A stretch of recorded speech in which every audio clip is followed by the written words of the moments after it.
அது வந்து கண்டிப்பா ஏற்றுக்கொள்ள முடியாது. பிரதானத்துவம் இந்த கூட்டத்தை கூட்டப்பட்டது. ஏன் இவ்வளவு பெரிய ஒரு கன்ஃபியூஷன்? நான் ரொம்ப சிம்பிளான ஒரு பர்சன். அவருக்கு வேற எந்த விதமான ரைட்ஸும் கிடையாது. என்ன வேணா இருக்கட்டும்ங்க. வணக்கம். நேர்பட பேசு நிகழ்ச்சிக்கு வரவேற்கிறோம். நீட் தேர்வு வினாத்தாள் கசிந்த விவகாரத்தில் மத்திய கல்வித்துறை அமைச்சர் திரு தர்மேந்திர பிரதான் பதவி விலக வேண்டும் என்பதை வலியுறுத்தி 20 நாட்களுக்கு மேலாக தொடர் உண்ணாவிரத போராட்டத்தில் ஈடுபட்டு வருகிறார் அறிவியலாளர், கல்வியாளர், சமூக செயற்பாட்டாளர், சுற்றுச்சூழல் ஆர்வலர் திரு சோனம் வாங்சுக். மரணத்தின் விளிம்பில் அவர் இருக்கிறார். இன்னும் 2 நாட்களுக்குள் அவர் உயிரிழந்து விடுவார். எனவே அரசு அவரோடு பேச்சுவார்த்தை நடத்த வேண்டும் என்பதை வலியுறுத்தி டெல்லி உயர்நீதிமன்றத்தில் தொடரப்பட்ட வழக்கை விசாரித்த நீதிமன்றம் ஒவ்வொரு உயிரும் ரொம்ப முக்கியம் என்பதை வலியுறுத்தி இருக்கிறது. மத்திய அரசும் அதற்கு செவிசாய்த்திருக்கிறது. இதுதான் இன்றைய நேர்பட பேசுவின் பேசுபொருள். மரணத்தின் விளிம்பில் சோனம் வாங்சுக் பேச்சு நடத்துவதில் அரசுக்கு என்ன தயக்கம் என்ற தலைப்பில் பேச இருக்கிறோம். மூத்த பத்திரிகையாளர் திரு மாதவன் நாராயணன் பங்கேற்றிருக்கிறார். கல்வியாளர் திரு சங்கர நாராயணன் பங்கேற்றிருக்கிறார். அரசியல் விமர்சகர் திரு சுப்பிரமணியன் இணைந்திருக்கிறார். விரைவில் பத்திரிகையாளர் திரு அதியமான் பங்கேற்க இருக்கிறார். வணக்கம் விருந்தினர்கள் அனைவருக்கும். திரு மாதவன், இந்த போராட்டம் குறித்தும் அரசின் அணுகுமுறை குறித்தும் பேசுவதற்கு முன்பாக திரு சோனம் வாங்சுக் அவருடைய பின்னணி என்ன? நீட் தேர்வு வினாத்தாள் கசிந்த விவகாரத்தில் தொடர் உண்ணாவிரத போராட்டம் நடத்த வேண்டும் என்ற முடிவுக்கு அவர் எப்படி உள்ளே வந்தார்? இந்த பின்னணியை விளக்கிட்டு நாம நிகழ்ச்சிக்குள்ள போகலாம். இந்த பின்னணி கொஞ்சம் சுவாரஸ்யமானது. வணக்கம். அதுல என்னன்னா, நீங்க பாத்தீங்கன்னா இதுல நிறைய ஆங்கிள்ஸ் இருக்கு, விதவிதமா இது அணுகுமுறை இருக்கு. பொதுவாக காக்ரோச் ஜனதா பார்ட்டின்னு சொல்றாங்களே, கரப்பான் பூச்சி ஜனதா பார்ட்டின்னு பொதுவா தமிழ் ஊடகத்துல சொல்லுவது, அது வந்து நீட் தேர்வோட சேர்ந்தது. ஆனா சோனம் வாங்சுக்கு பொதுவாக இதோட ஒரு சம்பந்தமும் கிடையாது. ஆனா அவருடைய பெயர் வந்து ஒரு விதமான தற்செயலாக த்ரீ இடியட்ஸ் என்ற சினிமாவில் சோனம் வாங்சுக்ங்கிற ஆளை தழுவி ஒரு கதாபாத்திரத்து பெயரும் இவரோட பேரும் ஒண்ணு. 2 பேரும் அவர் இன்ஜினியர்ஸ், 2 பேரும் பொறியியல் படிச்சவங்க. ஆனா இவருடைய அப்பா ஒரு அரசியல்வாதின்னு தான் கேள்வி. ஆனா இவர் இன்ஜினியரிங் படிச்சிருக்காரு. அவர் அந்த சோனம் வாங்சுக் அது வந்து அவர் ஒரு விஞ்ஞானி. ஆனா பொதுவாக ஒரு மக்களுக்கு நடுவுல ஒரு பிம்பம் இருக்கு, இவர் தான் அவர்னு. அதனால ஒரு விதத்துல ஒரு பாப்புலாரிட்டி வந்திருக்கு அவருக்கு. ஆனா அரசியல் ரீதியில பாத்தீங்கன்னா லடாக் மாநிலத்துக்கு, அதாவது லடாக் பகுதிக்கு ஒரு மாநிலமாக அதை மாற்ற வேண்டும்ங்கிற போராட்டத்துல அவர் முன்னேறி இருக்கார். சமூக சுற்றுச்சூழலை பத்தியும் அவர் நிறைய ஆர்வலராக இருந்து கிளைமேட் சேஞ்ச் பத்தி, பருவநிலை மாற்றத்தை பத்தியும் பேசி அது விதமான ஒரு புகழும் அவருக்கு இருக்கு. இப்போ எதுக்காக அவர் வந்து இந்த ஜந்தர் மந்தர் டெல்லியில நீட் தேர்வை சார்ந்த நீட்டு தேர்வுல அந்த பேப்பர் எல்லாம் கசிஞ்சதை வச்சு தர்மேந்திர பிரதான ஒரு ராஜினாமாவை கோர்ற காக்ரோச் ஜனதா பார்ட்டியோட அவர் எதுக்காக இணைந்திருக்காருன்னா, அதுக்கு ஒரே காரணம், ஜனநாயக ரீதியில தன்னுடைய கோரிக்கைகளுக்கு யாரும் செவிசாய்க்கலைங்கிறத மெயினா இந்தியாவில் உள்ள மற்ற இளைஞர்களுடைய ஒரு இயக்கத்தோட தன்னை சேர்த்துக்கொள்ள ஒரு முயற்சின்னு இதை பார்க்கலாம். அதுதான் ஒரு மெயின் இஷ்யூ. ஆனா அவர் வந்து ஒரு புகழ் பெற்றவர். ஒரு பொதுவாக இதுக்கு முன்னாடி அண்ணா ஹசாரே மாதிரி இவருக்குன்னு ஒரு தனி செல்வாக்கு இருக்கு. அதனால இவர் உண்ணாவிரதம் இருந்தா இவருனால அவர்களுக்கு, அந்த இளைஞர்களுக்கு ஒரு ஊக்குவிப்பு கிடைக்கிறது. இன்னொரு பக்கம் அவர்னால இவருடைய லடாக் சார்ந்த அரசியல் கோரிக்கைகளுக்கு ஒரு மெயின்லேண்ட் இந்தியால, ஒரு இந்தியாவின் ஒரு மெயின் ஸ்ட்ரீம்ல முக்கிய நீரோட்டத்துல அவருக்கு அது ஒரு பங்கு கழித்து தன்னுடைய குரலை எழுப்பதற்கு ஒரு வாய்ப்பாக பழப்படலாம். அதனால இது ஒரு சமூக கூட்டணின்னு நம்ம சொல்லலாம். எப்படி அரசியல் கூட்டணியில 2 கட்சி சேர்ற மாதிரி 2 மோடி அரசோடு சேர்ந்த சில கோரிக்கைகள் நிறைவேறாததுனால ஒரு சமூக கூட்டணி அரசியல் கூட்டணியாக ஒரு மாறும் ஒரு சூழ்நிலையில இந்த உண்ணாவிரதம் நடக்குது. ஓகே, தேசிய தேர்வு முகமை தேசிய தேர்வு முகமை நடத்தக்கூடிய தேர்வு நீட் தேர்வு. அவங்க நிறைய தேர்வுகள் நடத்துறாங்க, அதுல ஒரு தேர்வு நீட் தேர்வு. அந்த தேர்வு வினாத்தாள் கசிந்த விவகாரம் தேசிய அளவில் கவனம் பெற்றது. ஆனால் அவங்க அதுக்கப்புறம் தேர்வை ரத்து பண்றாங்க, மறு தேர்வு நடத்துறாங்க, இன்னும் கெடுபிடிகளை அதிகரிக்கிறாங்க. அமைச்சர் ராஜினாமா செய்யணும் அப்படின்ற அந்த ஒற்றை கோரிக்கையை வலியுறுத்தி 20 நாட்களுக்கு மேலாக சோனம் வாங்சுக் உண்ணாவிரதம் இருக்கிறார். அந்த கோரிக்கை சரிதானா, நியாயமானதா? அமைச்சர் ராஜினாமா செஞ்சா பிரச்சனை தீர்ந்துடுமா? இது அரசியல் ரீதியில நீங்க பாத்தீங்கன்னா கண் கெட்ட பின் சூரிய நமஸ்காரங்கிற மாதிரி கசிந்த பிறகு நீட் தேர்வுல பல ஆயிரக்கணக்கான லட்சக்கணக்கான இளைஞர்கள் அதுக்காக கஷ்டப்பட்டு மறு தேர்வு நடந்து அதற்கு நடுவில் 1-2 தற்கொலை கூட நடந்திருக்கு. இது எல்லாத்தையும் பின்னணியில பின்புலன்ல வச்சு பாக்குறது, இது வந்து அவர் யாரு, இதுக்கு பொறுப்பு யாரு, அக்கௌண்டபிலிட்டி யாரு? பொதுவாக ஒரு ஊழல் நடந்தது வச்சுங்க, அதை வச்சு இது வந்து லஞ்ச ஊழல் இல்லையே, ஒரு விதமான ஊழலாவோ அல்லது ஒரு விதமான அரசியல் அல்லது நிர்வாக திறன்ல குறை உள்ளதாவோ பார்க்கலாம். ஆனா இது நரேந்திர மோடி பிரதமர் என்ன சொல்றாரு, எக்ஸ் தளத்துல போயிட்டு தர்மேந்திர பிரதானுக்கு சாதகமாக ஒரு ட்வீட் விட்டார் அவர். அப்போ அதுல ஒரு அழுத்தம் தெரியுது, அரசியல் அழுத்தம் தெரியுது. பொதுவாக பாரதிய ஜனதா கட்சி இதை பத்தி அதிகம் பேசல அரசாங்கம். அவங்க போயிட்டு ஒரு உயிர் முக்கியம்னு தான் பேசுறாங்களே ஒழிய இந்த கொள்கையோ அல்லது இந்த நடைமுறையோ அல்லது அந்த நீட் சார்ந்த சில பிரச்சனைகளையோ அதோட அணுகுமுறையோ அல்லது அதற்காக உள்ள அக்கௌண்டபிலிட்டி, அதற்காக யாரு பொறுப்பேற்க வேண்டும் என்ற விஷயத்திலயோ அவங்க அதை பத்தி பேசவே இல்லை, கண்டுக்கவே இல்லை. அதுக்குனால்தான் இந்த உண்ணாவிரதம் நடக்குது. இல்ல அரசு தரப்புல என்ன விளக்கம், அரசு தரப்புல என்ன விளக்கம் கொடுக்கறாங்கன்னா, எந்த விதமான குளறுபடியும் இல்லாம தேர்வை நடத்தணுங்கிறதான் தேசிய தேர்வு முகமையின் நோக்கம். அதை மீறி சிலர் தவறு செய்யறாங்க, அதை தடுப்பதற்கு இன்னும் கெடுபிடிகளை அதிகப்படுத்துறோம், மறு தேர்வு நடத்துறோம், ஆன்லைன் முறையில் தேர்வு நடத்துவது குறித்து யோசிக்கிறோம், இப்படி அடுத்தடுத்த கட்டங்களுக்கு அவங்க நகர்ந்துகிட்டே இருக்கிறாங்க. அந்த மாற்றங்களை, புதிய மாற்றங்களை அவங்க கொண்டு வந்துட்டு தானே இருக்கிறாங்க அப்படின்னு தானே அரசுக்கு சார்பா பேசுறவங்க கேட்பாங்க. அரசுக்கு சார்பாக பேசுறாங்க, ஆனா அதை ஒரு மாதிரி ஒரு வேற ஒரு கோணத்துல ஆராயலாமா? இத அயோத்தியில நீங்க பாத்தீங்கன்னா ஒரு டொனேஷன் இதுல குளறுபடி நடந்திருக்கு, ஊழல் நடந்திருக்கு, திருட்டு நடந்திருக்குன்னு அங்க உள்ள ஆட்களை நகர்த்துறாங்களா இல்லையா? அதை வச்சு ஒரு இன்கொயரி நடக்கிறதா இல்லையா? அந்த மாதிரி இந்த கேஸ்ல நடக்கலையே. பார்க்க வேண்டியது என்னன்னா, சரிங்க, சரி முன்ன மாதிரி தப்பு இல்லாம நடந்துக்கிறோம், மாத்திட்டோம், மறு தேர்வு நடக்கிறதுன்னு சொல்லலாம். ஆனா இதையே ஒரு உதாரணமாக வச்சு பாத்தீங்கன்னா அயோத்தியில நடத்தியும் இதுவும் ஒரு ஊழல் அல்லது நிர்வாக குறைவு, அதுவும் நிர்வாக குறைவுன்னு பாத்தீங்கன்னா அங்க நடக்கிறது இங்க ஏன் நடக்கல? இதெல்லாம் அரசியல் ரீதியில எடுக்கப்பட்டு நான் என்னுடைய அபிப்பிராயம் இதை சொல்லல. இது பொதுவாக மந்திரிகளை, ஒரு ஒழுங்காக செயல்படாத மந்திரியை எப்படி நடத்துவது, எப்படிங்கிறத கேள்விய எப்படி அணுகிறோங்கிறது பொறுத்து. அரசு இப்போ ரயில்வே ஆக்சிடென்டா இருக்கலாம், நம்ம அல்லது வேற விதத்துல ஏதாவது பெட்ரோல் விதத்துல, இப்போ பெட்ரோல் E20 பத்தியும் சர்ச்சை நடந்துட்டு இருக்கு. எல்லாத்துலயும் மந்திரிகளை குறை சொல்றாங்க. இங்க அங்க நிதின் கட்கரி, இங்க தர்மேந்திர பிரதான், அஸ்வினி வைஷ்ணவ பத்தி ரயில்வே ஆக்சிடென்ட்ல சொன்னது உண்டு. ஆனா இதுல வந்து இளைஞர்கள் சார்ந்த ஒரு விஷயம், அவர் தன்னுடைய ஃபியூச்சர், பல்லாயிரக்கணக்கான லட்சக்கணக்கான பாடுபட்டு உழைக்கும் ஸ்டூடெண்ட்ஸ், அதாவது இந்த மாதிரி ஒரு ரொம்ப கஷ்டப்படுற சமயத்துல இவங்க ஒன்னும் செய்யாத மாதிரி எல்லாம் இதெல்லாம் ஒரு சாதாரணங்கிற மாதிரி ஒரு சொல்ற மாதிரி ஒரு பிம்பம் ஏற்பட்டிருக்கிறதுன்னு பொதுவாக சொல்றாங்க. அது உண்ணாவிரதம் என்பது ஒரு இமோஷனல் ரீதியில அது மேல ஒரு அழுத்தம் கொடுக்கறதுக்கு ஒரு முறைன்னு பார்க்கலாம். ஆனா ஒரே ஒரு விஷயத்தை மாத்திரம் சொல்லி சுட்டிக்காட்ட விரும்புறேன்.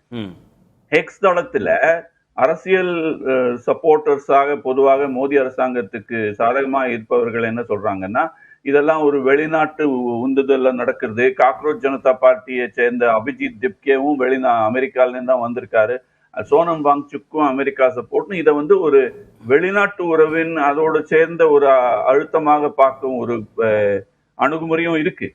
ஜனநாயகத்துல போராட்டம் சாதாரணம். விவசாயிகளாக இருந்தாலும் இளைஞர்களாக இருந்தாலும் பேச்சுவார்த்தை என்பது நடத்த முடியும்.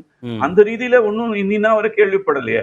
சுப்ரீம் கோர்ட்ல போய் துஷார் மேத்தா சொலிசிட்டர் ஜெனரல் என்ன சொல்லியிருக்காருன்னா, ஒரு உயிரை காப்பாத்துறது முக்கியம் தான் சொல்லியிருக்காரு ஒழிய பேச்சுவார்த்தை நடத்தலாம் அல்லது வெளிப்படையாக சொல்லலாம், எங்க முறையில தர்மேந்திர பிரதான் ஒன்றும் அப்படி ஒன்றும் முறைகேடா ஒன்றும் பண்ணல, அதனால நீங்க அப்படியும் சொல்லாம இங்கேயும் இல்லாம அங்கேயும் இல்லாம இருக்கிறதே. இப்போ சசி தரூர் நேற்றுக்கு சொல்லியிருக்கார், இதெல்லாம் நீங்க உண்ணாவிரதத்தை கைவிடுங்க, நாங்க போய் பார்லிமெண்ட்ல பாத்துக்கிறோங்கிறாங்க. இதெல்லாம் அரசியல் ரீதியில பாத்தீங்கன்னா ஒரு அழுத்தம் ஒண்ணும் இல்லைன்னா அரசாங்கத்து மேல அழுத்தம் இல்லைன்னாலும் எதிர்கட்சி மேல அழுத்தம் தருவதற்கு ஒரு வாய்ப்பாகவும் ஒரு தரைமட்ட போராட்டமாகவும் இருக்குது. ஓகே திரு சங்கர நாராயண், நீட் தேர்வுல முறைகேடு நடக்குது, வினாத்தாள் கசிந்த விவகாரத்துல அமைச்சர் பதவி விலகணும் அப்படின்னு 20 நாட்களாக சோனம் வாங்சுக் உண்ணாவிரதம் இருக்கிறார். இன்னும் 2 தினங்களுக்குள்ள அவர் மரணத்தை தழுவக்கூட வாய்ப்பு கூட இருக்கு, நெருங்கிக்கிட்டு இருக்கிறார் மரணத்தை அப்படின்னு நீதிமன்றத்தை நாடுகிறார்கள். இந்த நிலையில கூட அரசு அவரோடு பேச்சுவார்த்தை நடத்துவதற்கோ அந்த விஷயத்துல ஒரு வின்வின் சிச்சுவேஷனை ஏற்படுத்துவதற்கோ கூட தயாரா இல்லையா? சார், ஆக்சுவலி அவருடைய உண்ணாவிரதத்தினுடைய நோக்கம் நம்ம வந்து பார்க்க வேண்டியிருக்கு. இப்போ ஒரு சமூக செயல்பாட்டாளர், நல்ல சிறந்த ஒரு கல்வியாளர், ஒரு NIT முன்னாடி RECங்கிற ஒரு நிறுவனத்தில் படிச்சிருந்தவர். இவர் தர்மேந்திர பிரதானும் இவருமே 2023 சந்திச்சு நிறைய கருத்துக்களெல்லாம் பரமாறியிருக்காங்க. அவர் தர்மேந்திர பிரதானே சொல்லியிருக்கிறார், அதாவது சோனம் வாங்சுனுடைய கருத்துக்கள்லாம் நல்லா இருக்குது, நாங்கள் அதை எஜுகேஷனில் கொண்டு வர போகிறோம் அப்படிங்கிற ஒரு ட்வீட்லாம் தர்மேந்திர பிரதானே 2023 போட்டிருக்கிறார். ஸோ அவர் தர்மேந்திர பிரதானுக்கும் சோனம் வாங்சுக்கும் நல்ல புரிதல் இருந்திருக்கு 2023 வரைக்கும். இப்போ நீங்கள் இந்த ஒரு ஃப்ளோ ஆஃப் ஹிஸ்ட்ரி பாருங்கள். அதாவது இந்த நீட் எக்ஸாமுங்கிறது மே மாதம் 3ஆம் தேதி முதல் முறை நடக்குது. அப்புறம் அந்த தேசிய தேர்வுகள் முகமையே அந்த கொஸ்டின் பேப்பர் செட்டரே கொஸ்டின் பேப்பரை கசிய விட்டாங்க அப்படின்ட்டு அந்த மே 12 அந்த எக்ஸாமினேஷனை கேன்சல் பண்ணுறாங்க. கிட்டத்தட்ட 22,79,000 மாணவர்கள் பதிவு பண்ணி 22 லட்சம் மாணவர்கள் அந்த மே 3ஆம் தேதி எக்ஸாம் எழுதியிருக்கிறாங்க. அதுக்கு செகண்ட் ஜூன் 21 மறுபடியும் ரீ எக்ஸாம் வைக்கிறாங்க. அதில் கிட்டத்தட்ட 20 லட்சம் மாணவர்கள், 2 லட்சம் மாணவர்கள் பங்கேற்கவில்லை. இப்போ என்னுடைய கேள்வி, உண்மையிலேயே அந்த மாணவர்கள் பாதிக்கப்பட்டு கஷ்டப்பட்டிருந்தேன்னா கிட்டத்தட்ட ஒரு 2 லட்சம் மாணவர்களாவது இப்போ இவர் சோனம் வாங்சுக்கு பக்கத்தில் உட்காந்துருக்கணும். இந்த முதல்ல எழுதினாங்க இல்லையா, 22 லட்சம் மாணவர்கள் எழுதினாங்க இல்லையா, நாங்கள் பாதிக்கப்பட்டோம், ஸ்ட்ரெஸ்ஸில் இருக்கிறோம், எங்களால் இந்த மாதிரி ஒரு டார்ச்சரை தாங்க முடியல அப்படின்ட்டு அந்த முதல்ல எழுதின 22 லட்சம் மாணவர்கள் ஜூன் 21 எழுதின 20 லட்சம் மாணவர்கள் 2 lakh ஸ்டூடெண்ட்ஸ் நாட் அப்பியர்ட். அவங்களுக்கு காரணம் மன அழுத்தமாக கூட இருக்கலாம், அந்த அரசினுடைய ஒரு நிர்வாக. இப்போ இந்த பார்த்துட்டிங்கன்னா இந்த சூரியகாந்த் அவர்கள் ஒரு கருத்தாக சொல்கிறார், ஒரு தீர்ப்பு முடிச்சு கருத்து சொல்கிறார், இந்த மாணவர்கள் காக்ரோச் மாதிரி இருக்கிறாங்க, ஒரு சாப்ரபைட்ஸ் மாதிரி இருக்காங்கன்னு ஒரு கருத்து சொல்கிறார். மே மாதம் 15ஆம் தேதி இந்த காக்ரோச் ஜனதா பார்ட்டிங்கிறது ஒரு நக்கல் அடித்து மே மாதம் 16ஆம் தேதி ஒரு NRIயால் உருவாக்கப்படுது. மே மாதம் 16ஆம் தேதி. இப்போ மே மாதம் 12ஆம் தேதியே தேர்வுகள் முகமை எங்களுடைய கொஸ்டின் பேப்பர் லீக் ஆகிடுச்சு, நாங்கள் கேன்சல் பண்ண சொல்லிடுச்சு. உண்மையிலேயே சமூக ஆர்வலர்கள் அந்த மே மாதம் 12ஆம் தேதியை குளிச்சு எந்திரிக்கணும். இந்த பார்ட்டி உருவாகிறது மே 16. இவர் லடாக் சம்பந்தமாக போராடிட்டு இருக்காரு, டெல்லிக்கு நடந்து வராரு, தடுத்து நிறுத்தப்படுறாரு, அங்கே ஒரு 15 நாள் உண்ணாவிரதம் இருக்கிறாங்க, அது வன்முறையில் வெடிக்குது, வித்ட்ரா பண்ணுறாங்க. இப்போ தானாகவே இவர் இணைச்சிக்கிறாரு இந்த காக்ரோச் பார்ட்டியோட. அவர் ஒரு தமிழில் ஒரு பழமொழி சொல்லுவாங்க, உன்னுடைய நண்பன் யார் என்று சொல், நீ யார் என்று கூறுகிறேன். இப்போ இவர் இந்த அபிஜித் தீப்தியை யாருக்குமே அறியப்படாத முகம். அவர் நம்பிக்கை நிறைய இளைஞர்கள்லாம் போல் அவர் போராட்டம் நடத்த பார்த்துருக்குறோம். உண்மையிலேயே இப்போ நம்ம ஒரு ஜல்லிக்கட்டுக்கு ஒரு தமிழகத்தில் மாணவர்கள் எப்படி எழுந்து வந்தாங்க ஒரு கும்பலா. Anna Hazare India against corruption போட சொல்லி எவ்வளோ பெரிய கும்பல் வந்துச்சு. அதே மாதிரி ஒரு பெரிய தன்னெழுச்சியான ஒரு கும்பல் வரல. அவருடைய நோக்கம் இந்த ப்ராசஸை மாத்துங்கன்னு சொல்லலாம். ஒரு தனி மனிதர் பதவி விலகணும். நான் என்ன கேட்குறேன், இல்ல ஒரு தேர்வை 22 லட்சம் மாணவர்கள் நாடு முழுவதும் எழுதுறாங்க. சரி, நாட்டில் இருக்கிற அனைத்து மாநிலங்களிலிருந்தும் எழுதுறாங்க. நீங்க என்ன டிமாண்ட் வைக்கிறீங்கன்னா, இந்த போராட்டத்திற்கு வலு சேர்க்கணும்னா நாடு முழுவதும் இருக்கக்கூடிய மாணவர்கள் திரண்டு ஜந்தர் மந்தர்ல சோனம் வாங்சுக் கூட இருந்திருக்கணும். இல்ல அவங்களுடைய கோரிக்கை என்ன, உங்களுடைய மாணவர்களை நீங்க வந்து டார்ச்சர் பண்றீங்க, சரியா வழி நடத்தல அப்படிதான் அவர் கோரிக்கை வைக்கிறாரு. அதாவது உங்க எக்ஸாமினேஷன் ப்ராசஸ் சரியில்லை அப்படிதான் வைக்கிறாரு. இது உண்மையா இருந்தா போடுவாங்கல்ல. இப்போ நீங்க சொல்றீங்க இல்லையா, ஒரு கருத்தை சொல்றீங்க, அந்த கருத்துக்கு நான் தான் இவர் மாணவர் கிடையாது, நான் தான் மாணவன், நான் தான் பாதிக்கப்படுறேன். எனக்காக ஒருத்தர் போராடத்துல நான் அவர் கூட போய் நிற்பேன். This is natural phenomena. இப்போ எனக்காக ஒருத்தர் போராடுறாரு, நான் அவர் பக்கத்தில் நிற்கணும். இதுதான் ஒரு ஹியூமன் டெண்டன்சி. இல்ல போராட்ட களத்துல போல சமூக வலைதளங்கள்ல பேசுறாங்க, பல்வேறு தளங்கள்ல ஊடகங்கள்ல பேட்டிகள் கொடுக்கறாங்க, மாணவர்கள் வந்து தங்களுடைய கருத்துக்களை சேர்க்கணும்னு நினைக்கிறாங்க. சரிங்க, அதை நம்ம போராட்டத்தின் குரலாக எடுத்துக்கலாம். இல்ல அப்ப என்ன பண்ணலாம்னா, சோனம் வாங்ஸ் என்ன பண்ணலாம்னா, தேசிய தேர்வை முகமையினுடைய தலைவர் பதவி வழங்க வேண்டும் சொன்னா நியாயம் இருக்கு. இது அட்டானமஸ் பாடிங்க. அதாவதுங்க, இப்போ நீங்க சொன்னார் பாருங்க அவனுடைய பத்திரிகையாளர், இப்போ 1956ல் அரியலூர் ரயில் விபத்து நடக்குது. அதுக்கு மாரல் வேல்யூ எடுத்துட்டு லால் பகதூர் சாஸ்திரி ரிசைன் பண்றார். அப்பவுமே காங்கிரஸ் சொன்னாங்க, நீங்க ஏங்க ரிசைன் பண்றீங்க, ஒரு டெக்னிக்கல் ஃபால்ட்டு அங்க ஏதோ நடந்ததுக்கு நீங்க பண்றீங்கன்னு சொல்லுங்க. அப்போ வந்து அதனுடைய பெருந்தன்மை காமிக்குது. 1999ல் வெஸ்ட் பெங்கால்ல ஒரு ரயில்வே ஆக்சிடென்ட்டுக்கு நிதிஷ்குமார் ரிசைன் பண்றார். அது வந்து அவங்கள செல்ஃப் ரெஸ்பான்ஸ் எடுத்துக்கிட்டாங்க. இவர் வந்து என்ன சொல்லலாம்னா, அந்த தேசிய தேர்வு முகமை வந்து சரியா எக்ஸாமினேஷன் கண்டக்ட் பண்ணல, அதனுடைய தலைவர் பதவி விலக வேண்டும் அப்படின்னு சொன்னா ஒரு கருத்து இருக்கு. இது வந்து ஒரு உள்நோக்கம், ஒரு டார்கெட்டட் பர்டிகுலர் பர்சன். இல்ல ஒரு தேர்வுல பிரச்சனைனா பரவாயில்ல, சரிங்க, தேசிய தேர்வு முகமை நடத்துற அனைத்து தேர்வுகளிலும் பிரச்சனை, ஆண்டுக்காண்டு பிரச்சனை, சிபிஎஸ்இ தேர்வுல பிரச்சனை, கியூட் தேர்வுல பிரச்சனை, நீட் தேர்வுல பிரச்சனை. இப்போ எல்லா தேர்வுகள்லையும் லட்சக்கணக்கான மாணவர்கள் பாதிக்கப்படுகிறார்கள்னா இந்த எல்லா விங்குக்கும் யார் பொறுப்பு? அமைச்சர் பொறுப்பு. அப்ப அவர் ஏன் அக்கௌண்டபிளா அவர் எடுத்துக்க வேண்டாமா தனக்குன்னு? நான் என்ன கேட்கிறேன், அவருடைய சோனம் வாங்சுடைய ஸ்டேட்மெண்ட்லயே தேர்வுகள் வேண்டான்னு சொல்றாரா? நீங்க சொல்லுங்க, அப்ப நீட் தேர்வு வேண்டான்னு சொல்றாரா சோனம் வாங்சு? இல்ல, தேர்வு வேணும்னு தான் சொல்றாரு. அவருடைய பிகாஸ் அவரே வந்து ஒரு இன்ஜினியருங்க, ஒரு இந்தியன் இன்ஸ்டியூட் ஆஃப், அதாவது பழைய ஆர்இசி ரீஜனல் இன்ஜினியரிங் காலேஜ், இப்போ என்ஐடியா இருக்குது, அங்கே படித்தவர், அவருக்கு தெரியும் படிப்பினுடைய அருமை தெரியும். அவர் அதுக்காக தான் போராடுறாரு. அவருடைய ஸ்கூலே, அவருடைய லடாக்ல அவர் ஆரம்பிச்சிருக்க ஸ்கூலே வந்து ரொம்ப இனோவேட்டிவா இருக்குது. அவர் செயல்வழி கற்றல் முறை வலியுறுத்தணும். கரெக்ட்டுங்க. அப்போ அந்த மாதிரி ஒரு செயல்வழி கற்றல் தூண்டுறது தான் வந்து இந்த என்ட்ரன்ஸ் எக்ஸாமினேஷன்ஸே.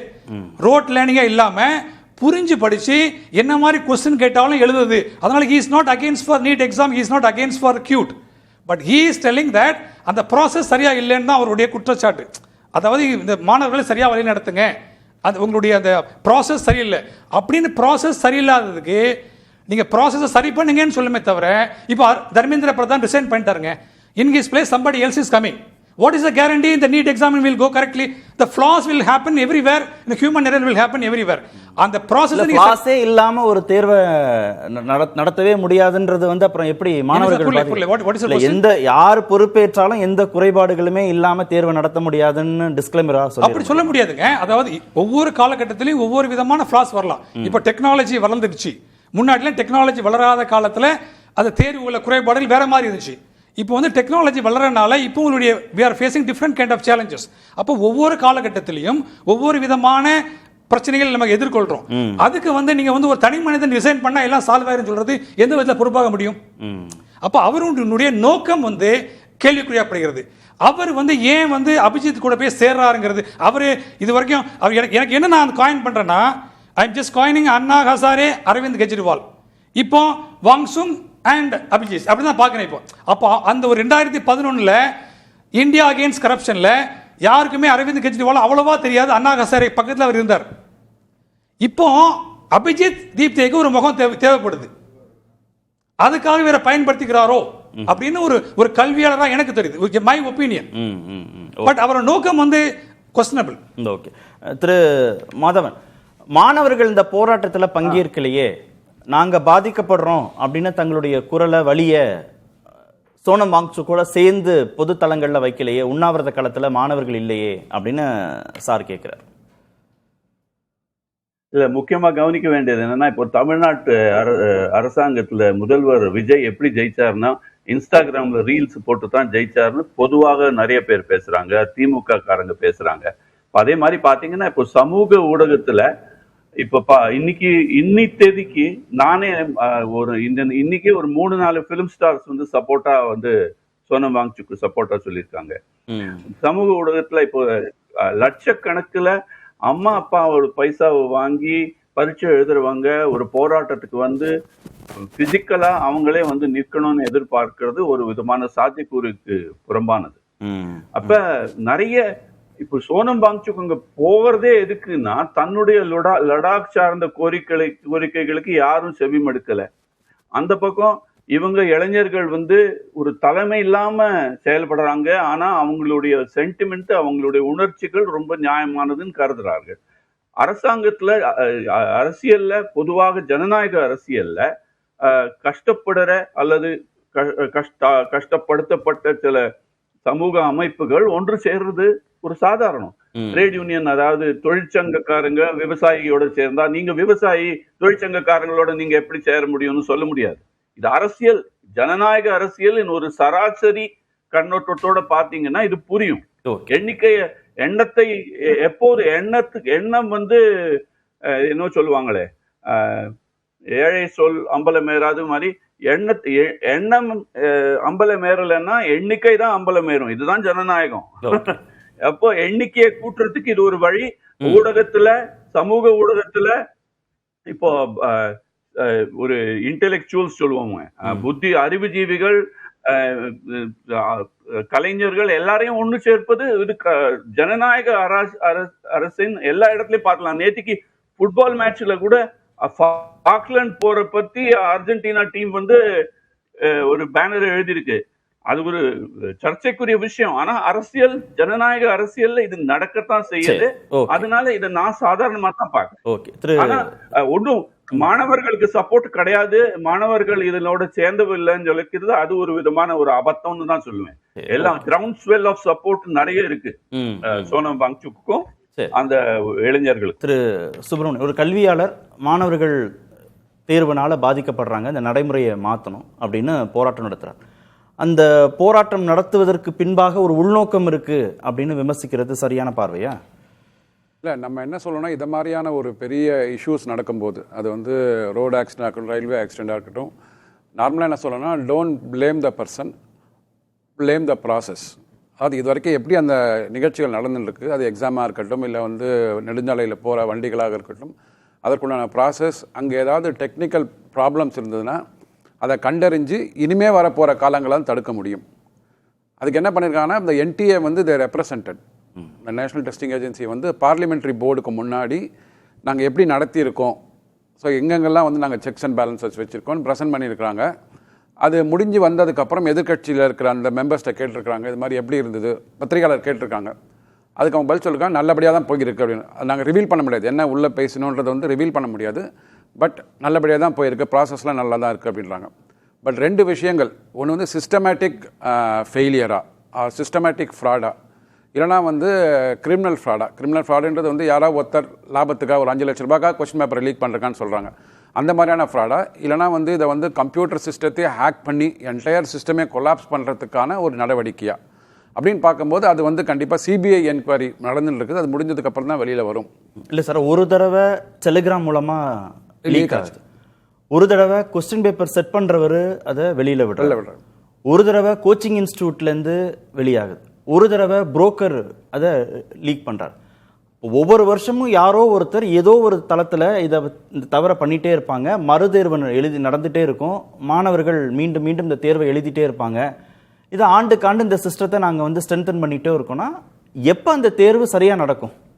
அதுக்கு பதில் சொல்லியிருக்காரு தர்மேந்திர பிரதான். என்ன சொல்கிறேன், 2027 கண்டிப்பாக கம்ப்யூட்டர் பேஸ்டு டெஸ்ட். இப்போ வந்து ஐஐடியிலலாம் அது மாதிரி நடக்கிறது இல்லை. இப்போ நிறைய இது மாதிரி காம்படிட்டிவ் எக்ஸாம்ஸ், சிஏ இன்ஸ்டியூட் நடத்துகிற இன்ஸ்டியூட் எக்ஸாமில் பார்த்தீங்கன்னா இது மாதிரி நடக்கிறது இல்லை. Maybe 1 in 15 years, 1 in 10, 20 years தான் நடக்கும். ஸோ அந்த மாதிரியான ஒரு வழிமுறைகளை வந்து இவங்க வந்து இம்ப்ளிமெண்ட் பண்ண போகிறாங்க 2027. இப்போயே வந்து இந்த 2வது ரீடெஸ்ட் நடந்ததுலேயே அதுலேயே வந்து ஏஐ பேஸ்டு கண்ட்ரோல்ஸ் கொண்டு வந்திருக்காங்க, பயோமெட்ரிக் அட்டண்டன்ஸ்லாம் கொண்டு வந்திருக்காங்க. ப்ளஸ் ஜிபிஎஸ் வச்சு ட்ராக் பண்ணுற கொஸ்டின் பேப்பர் எங்கெல்லாம் போகுதுன்றதை வந்து ட்ராக் பண்ணுறதுக்காக ஜிபிஎஸ் வச்சு இது பண்ணியிருக்காங்க. சரி, அப்படி லட்சக்கணக்கான மாணவர்கள், பாதிக்கப்பட்ட மாணவர்களின் பிரதிநிதியா ஒருத்தர் போராட்டம் நடத்துறாருன்னா மாற்றுக்கருத்து இல்லை, அவரோட பேச்சுவார்த்தை நடத்துறதுல அரசு இல்லை. அதுதான், நீங்கள் வந்து அரசு தான் நேரடியாக பேச்சுவார்த்தை நடத்தணும் இல்லை, அரசை ரெப்ரசென்ட் பண்ணி பார்லிமெண்ட்ரி போர்டில் ஆளுகின்ற எம்பிக்கள் இருக்கிறாங்க, எதிர்த்தரப்பில் எம்பிக்கள் இருக்கிறாங்க. எதிர்த்தரப்பு எம்பிக்களில் அரசாங்கத்தோட என்ன நிலைமைன்னு சொல்லியிருக்காங்க, என்டிஏ என்ன பண்ணியிருக்கோன்னு சொல்லியிருக்காங்க. அதுக்கான கண்டிப்பாக எடுத்துன்னு போய் அவர் சொல்லியிருப்பாங்க. சொன்னது வந்து வெளியில் வரல, இல்லை அவங்க சொல்லலையான்னு தெரியாது. இவங்க ஏன் சொல்லலைன்றது நமக்கு கேட்கணும். ஏன்னா வந்து இதில் ஒரு அரசியல் இருக்குது. ஏன்னா இன்றைக்கி பார்த்தீங்கன்னா ஒரு பிஜேபிக்கு எதிராக ஒரு எதிர்க்கட்சி கூட்டணியை வந்து கட்டமைப்புகளில் வந்து காங்கிரஸுக்கு ஒரு பெரிய பங்கு இருக்குது. ஏன்னா காங்கிரஸ் இன்னைக்கு பார்த்தீங்கன்னா அப்படியே கொஞ்சம் அந்த இந்தியா கூட்டணின்றது வந்து பிளவுபட்டு இருக்கு. ஏன்னா அவங்க மாநிலத்தில் ரீஜனல் பாலிடிக்ஸ் பண்ணிட்டு இருக்காங்க. இதை வந்து கட்டமைப்பதற்கு வந்து ஒரு இன்னைக்கு ஒரு இது மாதிரி கிடச்சிருக்கு வச்சுக்கோங்களேன், கையில் வந்து ஒரு ஃபுட்பாலில் கிடச்ச மாதிரி இருக்குது எடுத்து ஆடுறதுக்கு. ஸோ அந்த மாதிரியான ஒரு இதாக பார்த்து இந்த காக்ரோச் ஜனதா பார்ட்டி வந்திருக்கிறாங்க. அதில் வந்து இவர் கண்டிப்பாக எனக்கு தெரிஞ்சு இவர் மத்திய அரசாங்கம் எடுக்கின்ற திட்டங்களுக்கு எதிரானவர் அல்ல. ஏன்னா வந்து ஐயா சொன்ன மாதிரியே என்இபியை வந்து நான் வந்து எல்லா இடத்துக்கும் எடுத்துன்னு போகிறேன்னு சொல்லிட்டு தர்மேந்திர பிரதான்கிட்ட இவங்க ஒய்ஃபோட போயிட்டு இவரும் இவங்க ஒய்ஃபும் சேர்ந்து தான் நிறைய பள்ளத்தாக்குல சீனா தாக்குதல் நடத்துற போது அவர் சீன பொருட்களை வாங்கக்கூடாதுன்னாரு. கண்டிப்பா சோனம் வாங்சுக் அப்ப அவரை வந்து நம்ம தேசியவாதின்னு பாராட்டினாங்க, நீங்க அதாவது இது வந்து பார்ட்டி பேஸே கிடையாது. நீங்க எந்த கொள்கை எடுக்கிறீங்களோ அந்த கொள்கை வந்து அரசுக்கு நல்லதா இருந்து இந்திய அரசாங்கம் நல்லதா இருந்ததுன்னா கண்டிப்பா பாராட்டுறாங்க. இங்கே வந்து இந்த என்டிஏ யார் இந்த வந்து எக்ஸாமை நடத்துகிறாங்க அவங்க வந்து ஒரு வழிமுறைகளை கொடுத்துருக்குறாங்க. அந்த வழிமுறைகளில் வந்து தவறுகள் இருக்குது. சுப்ரீம் கோர்ட் இன்டர்ஃபியர் பண்ணுறாங்க. சிபிஐயில் இன்கொயரி நடந்துருக்கு. அதற்கு முன்னாடி NDA president NDA chairman Abhishek அவர்கள் வந்து ஒரு ஆங்கில மீடியத்துக்கு வந்து இன்டர்வியூ கொடுக்குறாரு. அவர்கிட்ட அந்த இவர் கேட்குறாரு, பத்திரிகையாளர் கேட்குறாரு, நீங்கள் ரிசைன் பண்ண வேண்டியதானே அப்படின்றாரு.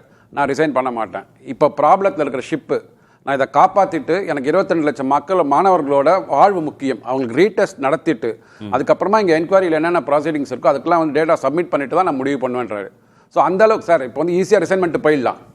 பட் ப்ராப்ளம் யார், அந்த ப்ராப்ளம் உருவாகும் போது இருந்தவர்களால தான் என்னென்ன நடந்தது, என்னென்ன நாங்கள் தவற விட்டோம்னு சொல்ல முடியும். இவங்க வெளியில் கொண்டு போயிட்டீங்க வச்சுக்கோங்க, யார் ஆன்சர் பண்ண போகிறாங்க?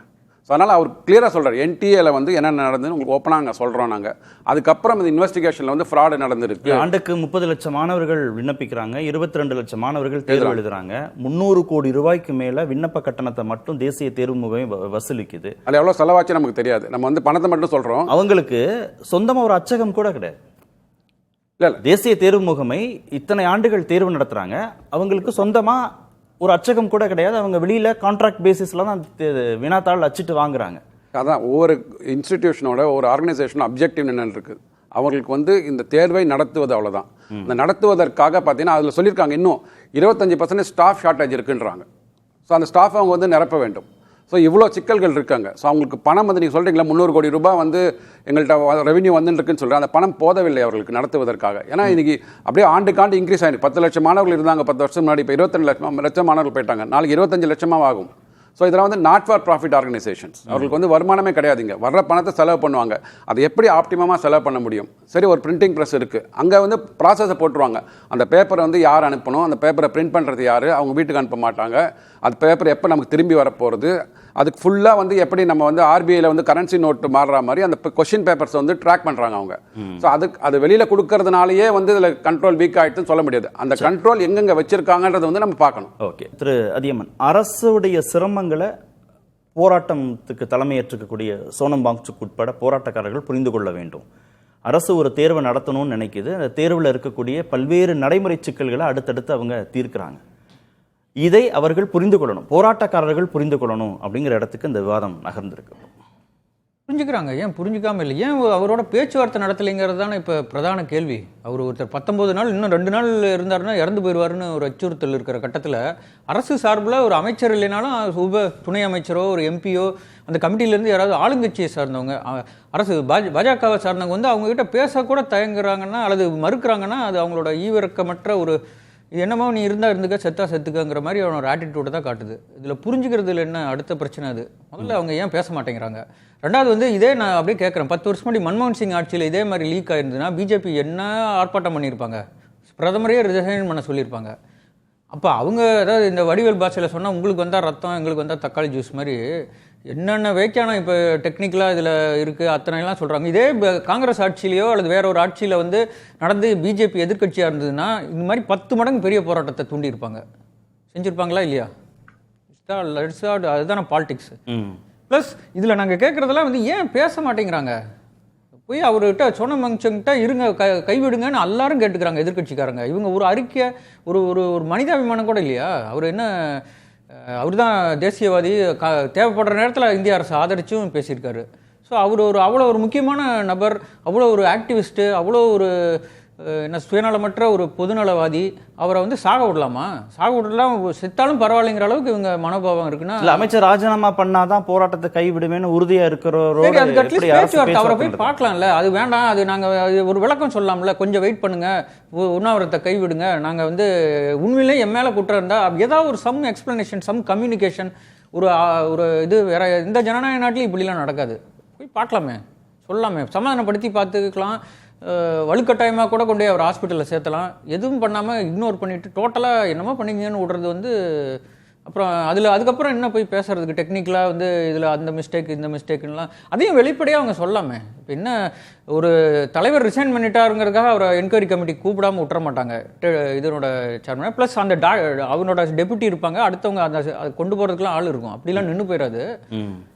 நிறைய இருக்கு. இது வந்து இந்த போராட்டத்திற்கு ஏதோ ஒரு உள்நோக்கம் இருக்கு அப்படின்னு உள்நோக்கம் இருக்க முடியும். அது அவங்க எல்லாம் ஸ்பான்டேனியஸா சின்ன பசங்க, அதாவது யூனிவர்சிட்டி ஸ்டூடெண்ட்ஸ் அண்ட் அவங்க தான் ஆரம்பிச்சது. இவர் போய் சேர்ந்துக்கிறாரு, அவங்களுக்கு ஆதரவு கொடுத்து சோனம் வந்து அங்கே ஜாயின் பண்ணிக்கிறாரு. இன்னும் நாடு முழுவதும் பல்வேறு இருக்காங்க. அவங்க எல்லாரும் என்ன சொல்றது, ஏதாவது வேற ஏதாவது கட்சி சார்ந்தவங்களா இல்லை? ஒன்றும் கிடையாது. அவங்களாம் ஸ்பான்டேனியஸ் யங்ஸ்டர்ஸ். அவங்களோட எதிர்காலம் பாதிக்கப்படுதுங்கிற கவலையில், வேறு கோபத்தில் அப்படி ஒரு போராட்டத்தை ஆரம்பிக்கிறாங்க. அது இயல்பு தானே. அதில் என்ன உள்நோக்கம் நீங்க தான் சொல்லுங்க. யாருக்கு என்ன உள்நோக்கம்? அரசுக்கு எதிராக ஒரு அரசு தான் பொறுப்பு. பாஜக அரசுடைய செல்வாக்க குறைக்கணும் அப்படின்ற அந்த புள்ளியில ஒண்ணு சேர்ந்திருக்காங்க. கொஞ்ச நேரத்துக்கு முன்னாடி சொன்னீங்க, ஒரு தடவை நடக்கல, வருஷம் நடந்துட்டு இருக்கு. எத்தனை வருஷமா நடந்து, எவ்வளவு தற்கொலைகள், எவ்வளவு மனவேதனைகள், எவ்வளவு பேரோட எதிர்காலம் பாழா போயிருக்கு. இந்த எக்ஸாம்னு இல்ல, நீங்க சிபிஎஸ்சியில் எவ்வளவு குளறுபடி நடந்தது, சியூஇடி அந்த எக்ஸாம்லயும் குளறுபடி. ஸோ இந்த மத்திய அரசு பண்றது, இதை ஓவர் சென்ட்ரலைஸ் பண்ணி எல்லாத்தையும் ஏன் இவ்வளவு பெரிய அமைப்பா வைக்கணும்? டீசென்ட்ரலைஸ் பண்ணலாமே. மாநிலங்களுக்கு சுயாட்சி கொடுத்து ஒரு 20 லட்சம் பேருக்கு ஒரே எக்ஸாம் நடத்தாம அங்கங்க ரீஜனலா தனிப்பட்ட முறையில் தமிழ்நாட்டுக்கு டெட் இதுலேருந்து நீட்லேருந்து விதிவிலக்கு கேட்குறோம், கொடுக்கலாமே. அந்த ஸ்டேட்ஸ் ரைட்ஸை வந்து நசுக்கி எல்லாத்தையும் டெல்லியிலேயே அதிகாரத்தை குவிச்சு வச்சதுனால வந்த விளைவு அப்படின்னு பார்க்கலாமே.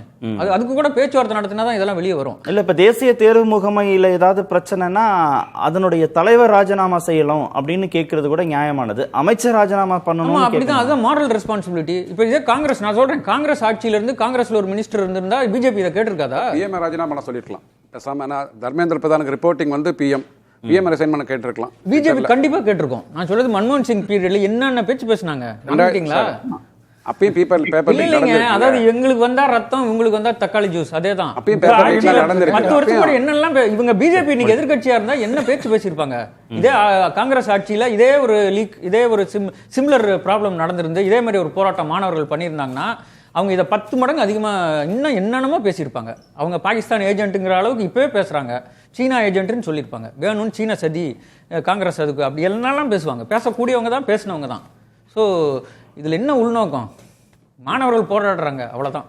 இல்ல மாணவர்கள் தான் போராட்டத்துல இல்லன்றாரு சங்கர நாராயணன் சார். எப்படி இல்லாம வேற யார் இருக்கா சார்? இப்போ நீங்க சொல்லுங்களேன், இப்போ எவ்வளவு பேர் அவர் சார் கூட இருக்கிறாங்கன்னு மட்டும் சொல்லுங்களேன். நீங்க பத்திரிகையாளர், நீங்க வந்து பாருங்க, சோனம் வாங்சும் கூட இந்த நீட்டு இதனால பாதிக்கப்பட்ட மாணவர்கள் எவ்வளவு பேர் இருக்கிறாங்க, எவ்வளவு பேர் வந்து ஊடகங்களுக்கு பேட்டி கொடுத்திருக்காங்க, நாங்க இதனால பாதிக்கப்பட்டோம், சோனம் வாங்ஸ் கூட இருக்கிறோம்னு சொல்ல மாதிரி என்ன எதிர்பார்க்கறீங்க? இல்ல சார், இப்போ சாருக்கு ஒரு என்ன சின்ன எடுத்துக்கோள். இல்ல சார், எல்லாருமே அப்படி இல்ல சார், முடிச்சிடறேன். ஒரு நோடி எல்லாரும், எல்லா மாணவர்களும் தேர்வுக்கு தயாராகிறத விட்டுட்டு, படிக்கிறத விட்டுட்டு சோனம் வாங்சு கூட போய் உண்ணாவிரதம் இருக்கணும்னு எதிர்பார்க்கறீங்களா? அப்படி இல்லை சார். இப்போ நீங்க ஒன்றும் இல்லை, இப்போ நேற்று வந்து பங்களாதேஷில் ஒரு கல்வி அமைச்சர் ஒரு ஸ்டேட்மெண்ட் விட்டார். எல்லாரும் இப்போ இவர் எப்படி நம்ம ஒரு நீதிபதி விட்டாரோ அது மாதிரி பிராய்லர் கோழி மாதிரி இளைஞர்கள் இருக்காங்க. இப்போ இந்த காக்ரோச் ஜனதா பார்ட்டி மாதிரி பங்களாதேஷில் பிராய்லர் கோழி பார்ட்டின்னு ஒரு நேற்று ஆரம்பிச்சிருக்காங்க. இப்போ ஒரு இது வந்து ட்ரெண்ட் மாதிரி, அதாவது ஒரு நம்ம வந்து ஒரு டிஜிட்டல் சோசியல் மீடியாவில் இருக்கிறோம், ஏதாவது பேருக்கு ஒன்று ஆரம்பிச்சு விட்டுறது. நான் அதான் சொன்னேன், ஒரு சோனம் வாங்கஸ் மாதிரி ஒரு பெரிய தலைவர் இந்த பார்ட்டியோட போய் சேர்ந்ததே தவறுங்கிறனா. அவர் தனியாக உண்ணாவிரதம் இருந்தால் கூட ஆதரிப்பாங்க. அவர் உங்களுடைய காஸ் கரெக்ட்னு சொல்வேன். இல்ல sir, my question is very simple. ஜனநாயகத்துல அரசுக்கு எதிரான கோபத்தையோ உணர்வையோ வெளிப்படுத்துவதற்கு கரப்பாம்பூச்சி கட்சின்னு ஒண்ணு உருவாகிறதுல என்ன ஜனநாயகத்துக்கு விரோதமானது? அது சட்டத்துக்கு விரோதமானது. நீங்க நம்ம அவங்கள பொறுத்த வரைக்கும் அதுல ஏதாவது ஜனநாயகத்துக்கோ சட்டத்துக்கோ. இப்ப தமிழ்நாட்டுல ஒரு கட்சி ஆரம்பிச்சு என்ன கேட்பீங்க நீங்க பத்திரிகையாளர்? உங்களுடைய கொள்கை என்ன, கோட்பாடு என்ன கேக்குறீங்க. நீங்க வந்து ஒரு இந்திய அரசியலுக்கு எடுத்தாக நீ ஒரு நீதிபதி ஒரு கருத்தை சொல்லியிருக்காரு. அந்த கருத்துக்கு நீங்க ஒரு நக்கலா வந்து ஒரு ட்வீட், ஒரு கம்ப்யூட்டர் இருந்தா போதுங்க, ட்விட்டர் அக்கௌண்ட் தான் போதும், நான் கூட பார்ட்டி ஆரம்பிச்சா நீங்களும் ஆரம்பிச்சிடலாம். இல்ல சார், நக்கலாவோ கேலியாகவோ ஒரு கட்சி ஆரம்பிச்சாங்கன்னா சரிங்க சார், எப்படி சார் 2 கோடி பேர் உறுப்பினர்களா சேருவாங்க? அப்ப அந்த இளைஞர்களுக்கு ஏதோ ஒரு கோபம் இருக்கு, ஏதோ ஒரு விரக்தி இருக்கு, ஏதோ ஒரு ஆதங்கம் இருக்கு, வலி இருக்கு, கண்ணீர் இருக்கு. அதை யாரோ ஒருத்தர் தொடங்கி வைக்கிறது மூலமாக தங்களை இணைத்துக் கொண்டு வெளிப்படுத்துறாங்க. சரி, இப்போ இதுல ஏதாவது நீங்க ஜனநாயகத்திற்கோ சட்டத்திற்கோ முரண்பாடுன்னு இதை எப்படி நீங்க டிஃபைன்? சார் ஒன்றும் இல்லை சார், இப்போ நான் வந்து புதிய தலைமுறையில் நேர்பட பேசிட்டு இருக்கேன். நானே இன்னைக்கு இப்போ 10 நிமிஷம் கழிச்சு வெளியே பேசி பழைய தலைமுறை எதிர்பட பேசுன்னு ஒன்று போட்டீங்கன்னா எனக்கு வந்து ஒரு 1000 ஃபாலோவர் வந்து 1 மணி நேரத்தில் வந்துருவான் சார். வரட்டும், நான் சொல்றேங்க. இல்ல ஜனநாயகம் நான் கேட்கறது என்ன கேள்வி புரிஞ்சுங்க. நான் இந்த மீத முடிச்சு வெளியே போயிட்டு பழைய தலைமுறை எதிர்பட பேசுன்னு ஒரு நிகழ்ச்சி ஆரம்பிக்கிறேன். எனக்கு வந்து 1 லட்சம் பேர் ஃபாலோவர் வருவாங்க. வரட்டும், அது அதனாலயே நான் சொல்ற கெட்டாயிருமா? நான் சொல்ற கெட்டாயிருமா? இல்ல சார், அதுல என்ன நியாயம் இருக்குன்னு பார்க்கணும். அதுதான், அது மாதிரி நீங்க ஃபாலோவர்ஸ் வரதெல்லாம் வச்சு நான் சொல்ல முடியாது. ஒரு சோசியல் மீடியால ஒரு ஜஸ்ட் ஒரு அட்ராக்ட் ஒரு வந்து விட்டில் பூச்சியில வந்து லைட் போய் போற மாதிரி வரச்சு. கரப்பாம்பூச்சி ஜனதா கட்சியை விட்டுருவோம் சார், அபிஜித்தை விட்டுருவோம், சரி, சோனம் வாங்சுக்க விட்டுறலாம். நீட் தேர்வுல முறைகேடு நடக்குது, கரெக்ட். வினாத்தாள் கசிஞ்சிருச்சு, கரெக்ட். 14க்கும் மேற்பட்ட மாணவர்கள் மறுதேர்வு ஸ்ட்ரெஸ் தாங்க முடியாம தற்கொலை செய்து கொண்டார்கள். 2 லட்சம் பேர் மாணவர்களால எழுத முடியல. இந்த ஃபேக்ட் அடிப்படையில பேசுங்க. அதான் சார், அதான் I gave a time frame இல்லையா? மே 3ஆம் தேதி நீட் எக்ஸாம் முதல் எக்ஸாம் நடக்குது. 12ஆம் தேதி NTA அனௌன்ஸ் பண்ணது நாங்க கேன்சல் பண்றோம். அப்பெல்லாம் சோனம் வாங்சுக்கு தெரியலையா போராடணும்னு தெரியலையா? அதுக்கு வந்து ஒரு டைம் வச்சிருக்காரா? அது நம்ம சொல்லுவோம் இல்லையா, ராகு காலம் எமகண்டம். அப்போ நாடு முழுவதும் நான் கேக்குறது மே 16ஆம் தேதி காக்ரோச் ஜனதா பார்ட்டின்னு ஒண்ணு உருவாகுது. இல்ல, நாடு முழுவதும் மாணவர்கள் போராட்டத்தில் ஈடுபட்டாங்களா இல்லையா பல்வேறு இடங்கள்ல? சரி, அப்போ ஏன் சோனம் வாங்சு சேரல நான் கேக்குறேன். அப்ப ஏன் விரும்பி நிக்கல? அவர் கூட நிக்கல. அந்த மொமெண்ட்ல செஞ்சாதான் அது அப்படி கிடையாது சார். அப்போ ஒரு உள்நோக்கம் இருக்குல்ல சொல்றேன். இப்போ கேக்குறீங்க இல்லையா? சரி, எல்லாத்துக்குமே ஒரு காரணம் இருக்கு. என்ன உள்நோக்கம் சொல்லுங்க. ஒரு ஆட்சி வந்து கிட்டத்தட்ட நான் I am not belongs to any party, ஒரு பார்வையாளர் சொல்றேன், ஒரு 3-5 ஆண்டுகளாக ஒரு கண்டினியூஸா இருக்குது. சோ ஒரு ஸ்டிக்மா நம்ம ஒரு வந்து இந்த அரசியல் மேல ஒரு இப்ப பாத்துட்டீங்கன்னா பாஜகவுக்கு எதிரான மனநிலை. ஒரு ஜென்சி புரட்சி வந்து நேபாளத்துல வந்துச்சு, ஒரு ஜென்சி புரட்சி வந்து ஒரு பங்களாதேஷ்ல வந்துச்சு. அப்ப நிறைய இடத்துல வந்து ஒரு இளைஞர்களோட எழுச்சியா வராங்க. இந்தியால இத்தனை கோடி மக்கள் இருக்காங்க, ஒரு எழுச்சியை உருவாக்க முடியல, உருவாக்கி பார்க்கிறதுக்கு முயற்சி பண்றாங்க. பேசுவோம் திரு அதியமான். அரசுக்கு எதிரான போராட்டங்கள் தன்னெழுச்சியா நடக்கிற போது அதுல உள்நோக்கம் கற்பிக்கப்படுறதில்ல.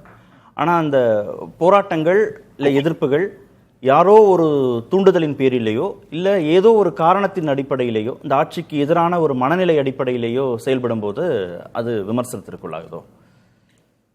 அப்படி ஒன்றும் கருப்பு வெள்ளையா அதை பிரிச்சிட முடியாது. ஒரு நியாயமான காரணம் இருக்கும்போது போராட்டம் வெடிக்க தான் செய்யும். நீங்களே பல தடவை சொன்னீங்க, இது வந்து ஒரு நாளில் நடந்துடல, ஒரு ஃபர்ஸ்ட் ட்ரிகர் இல்லை, பல வருஷமா லீக் ஆகிட்டு இருக்கு. மாணவர்கள் எதிர்காலம் பாதிக்கப்படுது. இந்த அரசு எதுவும் செயல் திருப்பி சமாதானம் தான் சொல்லிட்டு இருக்கு. அடுத்த வருஷம் சரி பண்ணிடுவோம், அடுத்த வருஷம் சரி பண்ணிடுவோம். அது ஒரு போராட்டம், இயல்பான நியாயமான காரணங்களுக்கு ஒரு ஜனநாயக போராட்டம். ஃபார்ச்சுனேட்லி இந்த கவர்மெண்ட்டும் அதை நசுக்காமல் அனுமதிச்சிருக்கு. அதுதான் கொஞ்சம் ஆச்சரியமாக இருக்குது. வழக்கமாக வந்து சோனம் வாங்சுக்கு போன தடவை என்ன பண்ணாங்கன்னு ஞாபகம் இருக்கு இல்லைங்க, 6 மாதம் தூக்கி உள்ளே வச்சாங்க. இங்கே ஜந்தர் மந்தரில் போராட்டத்தையே நிறைய நேரம் நைட்டோட நைட்டாக. இந்த தடவை ஏதோ என்ன காரணத்தினாலேயோ அவங்க அனுமதிச்சிட்டாங்க. இதில் ஒன்றும் உள்நோக்கமோ சதி கோட்பாடெல்லாம் சும்மா. இதில் வந்து என்ன, யாரோட சதி இருக்குது, யாரோட பின்னாடி என்ன தூண்டுதல், அதுக்கு யாராவது ஒரு ஆதாரம் கொடுக்கணும், ஒரு சாலிடாக ஏதாவது சொல்லணும். ஒரு வேகாக தான் இருக்குது.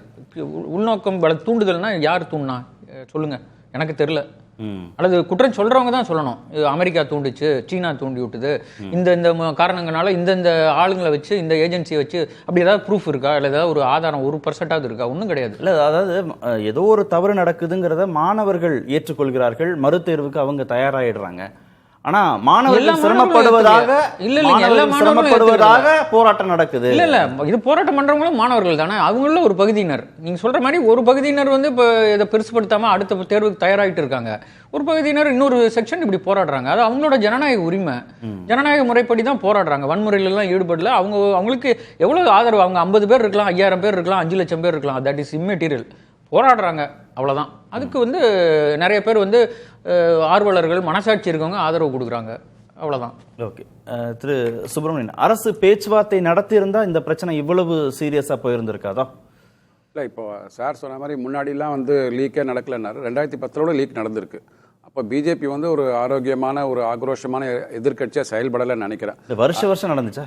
இல்லை சொல்றேன், நான் நடக்கலன்னு சொன்னார். முன்னாடிலாம் நடந்திருக்கு, நடந்துட்டு இருக்குன்னு தான் சொன்னேன். 2014 முன்னாடி நடந்திருக்கு. எல்லா மாநிலங்களும் நடக்குது, அந்தந்த மாநிலம் நடக்கின்ற ஸ்டேட் டெஸ்ட்லையும் நடக்குது.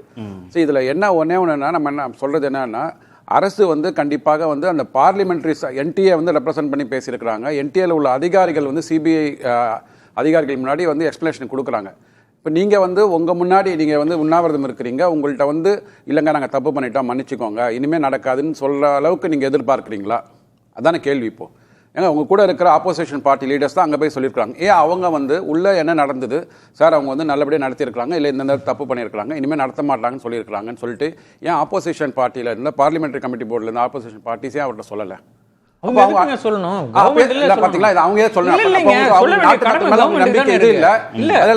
எஜுகேஷன் மினிஸ்ட்ரிக்கு தான் அந்த கடமை இருக்கு. அவர் தான் வரணும் அப்படின்னா அது என்ன விதமான ஈகோ? புரியுதுங்களா? ஈகோ இல்ல,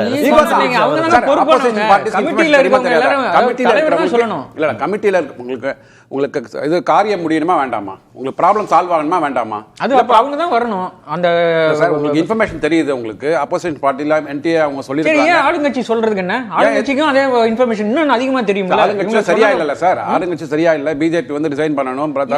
அது அடுத்த பிரச்சனைங்க. அவங்க ரிசைன் பண்ண கூட இல்ல, அவங்க ஏன் ப்ராப்ளத்தை சால்வ் பண்ணனும்னா விளக்கம் ஏன் சொல்ல மாட்டேங்கிறாங்க? விளக்கம் தெரிந்தவர்களே சொல்ல மாட்டாங்க. இல்ல சார், விளக்கம் தெரிந்தவர்களே சொல்ல மாட்டாங்கன்னு என்னோட கேள்வி. விளக்கம் தெரிஞ்சவங்க ஆளுங்கட்சி அந்த மினிஸ்டர் தானே.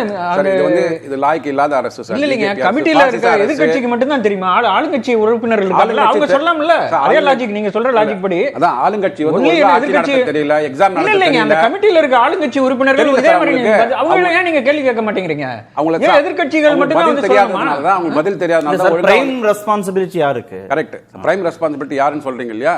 அதற்கு வந்து இன்வெஸ்டிகேஷன் போயிட்டு இருக்கு. அது முடிந்ததுக்கு அப்புறம் தான் எதனால் நடந்தது எப்படி நடந்தது சொல்ல முடியும். அதுக்கு பிரைம் ரெஸ்பான்சிபிலிட்டி யாருன்னு இன்வெஸ்டிகேஷன் இருக்குதா?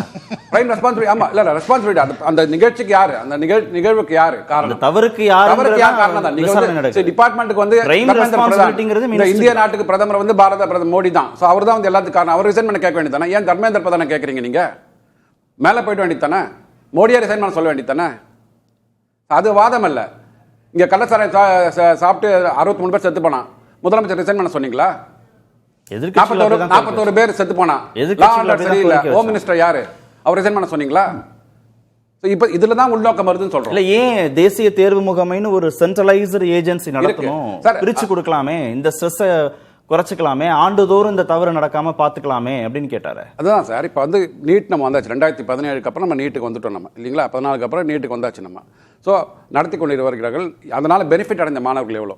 தமிழகத்திலேருந்து பார்த்தீங்கன்னா கிட்டத்தட்ட ஒரு 3000 4000 எக்ஸ்ட்ரா சீட் நமக்கு கிடைக்குது ஆல் இண்டியா கோட்டாவில். அதில் மக்கள் பெனிஃபிட் அடைஞ்சிருக்காங்க. ஓகே, தமிழக மாணவர்கள் பெனிஃபிட் அடைஞ்சிருக்காங்க. So there is a gap between அந்த என்டிஏவோட கரிக்குலத்துக்கும் நம்ம கரிக்குலத்துக்கும் கேப் இருந்தது. அதை வந்து சரி செஞ்சு வந்துருக்காங்க. அதுக்கு எக்ஸ்ட்ரா கோச்சிங் கொடுக்குறாங்க. அப்படி தான் நம்ம போக முடியும். ஸோ நமக்கு அதர் ஸ்டேட்டோட கோட்டால் நம்ம பார்ட்டிசிபேட் பண்ணுறோம். என்னென்ன பெனிஃபிட்ஸ் இருக்குன்னு பார்க்கணும். ஸோ காங்கிரஸ் வந்து நீட்டை கொண்டு வந்தாங்க இல்லையா? அப்போ இருந்த நீட்டோட ப்ரொசீஜர்ஸ் என்ன, இப்போ இந்த நீட் ப்ரொசீஜர் என்ன, அந்த கேப் எங்கே இருக்குது அதை அட்ரஸ் பண்ணுங்க. அதை கொண்டு வாங்க, கன்ஸ்ட்ரக்டிவாக கொண்டு வாங்க. அதை விட்டு தர்மேந்திர பிரதான் ரிசைன் பண்ணணும். இல்ல, அதெல்லாம் யாரு பொறுப்பு? அரசாங்கத்தின் பொறுப்பு தான் கேக்குறாங்க. அவங்க என்டிஏவோட பொறுப்பு சார். என்டிஏ பண்றாங்க, அதை என்டிஏ பண்ணிட்டு இருக்காங்க. இல்ல சார், அதுதான் அவர் வந்து இது கொடுத்திருக்காரு. தவறு நடக்கும்போது அது ஒரு ஏஜென்சியாகவும், அதுல ஒரு நல்ல விஷயம் நடக்கும்போது அது அரசு அமைச்சர் கிரெடிட் எடுத்துக்கிறதாகவும் எப்படி அதை நம்ம பிரிச்சு பார்க்க முடியும்? ஒரு தவறு நடந்துருச்சுன்னா அதுக்கு என்டிஏவின் தலைவர் பொறுப்பு. ஒரு விஷயமே நல்லதா நடந்ததுன்னா கல்வித்துறை அமைச்சராக அவர் கிரெடிட் எடுத்துப்பாருன்னு கேட்டிருக்கலாம்னு சொல்றோம் நம்ம. சோ என்டி அந்த விஷயம் வந்து விவாதத்துக்கு உட்பட்டு இப்போ வந்து ப்ரொசீஜர் போயிட்டு இருக்குதாங்க. அதுக்கு முன்னாடி என்ன நடந்ததுன்னு தெரியல. இப்போ அவங்க என்ன சொல்றாங்கன்னா, முன்னாடி வந்து யாரோ எழுதி வச்சிருக்காங்க அந்த கொஸ்டின் பேப்பர், அந்த லீக் ஆயிருக்குது. அது அதுல வந்து கிட்டத்தட்ட 140 கொஸ்டின்ஸ் வந்து அப்படியே மேட்ச் ஆயிருக்குதுன்றாங்க. அதை கண்டுபிடிச்சது யாரு? ஓகே சார், கண்டுபிடிச்சது யாரு? என்டிஏ தான் கண்டுபிடிச்சிருக்காங்க. என்டிஏ வாலண்டரியா வந்து எக்ஸாம் கேன்சல் பண்ணிருக்காங்க. ஓகே மாதவன் சார், இப்போ நீதிமன்றத்தில் எங்க ஒவ்வொரு உயிரும் முக்கியம் தான் நாங்க பார்க்கிறோம்னு மத்திய அரசு தரப்புல சொல்லியிருக்கிறாங்க. மருத்துவர் வச்சு நாங்க பரிசோதிக்கிறோம், சோனம் வாங்சுக்கோட உடல்நிலைன்னு சொல்லியிருக்கிறாங்க. நீங்க அதை கூர்ந்து கவனிக்கிறீங்க. டெல்லியில இருந்து எதை நோக்கி நகருது? ஆமா, கேள்வி இது எதை நோக்கி நகருதுன்னா, என்ன கேட்டீங்கன்னா, முதல்ல நாங்க வந்து திரு சுப்பிரமணியம் சொன்னதுக்கு ஒரு பதில் சொல்ல விரும்புறேன். பொறுப்புனா என்ன? அரசியல் பொறுப்புன்னு ஒண்ணு இருக்கா இல்லையா? அதுக்கு மேல தார்மீக பொறுப்புன்னு ஒண்ணு இருக்கு. Moral responsibility. அரசியல் பொறுப்புனா வழிகாட்டுதல், கொள்கை, அன்றாட நிர்வாகம், மூன்றையும் வச்சு பார்க்கலாம். ஆட்டோனமஸ் ஏஜென்சி இல்லாத ஆட்டோனமி இல்ல.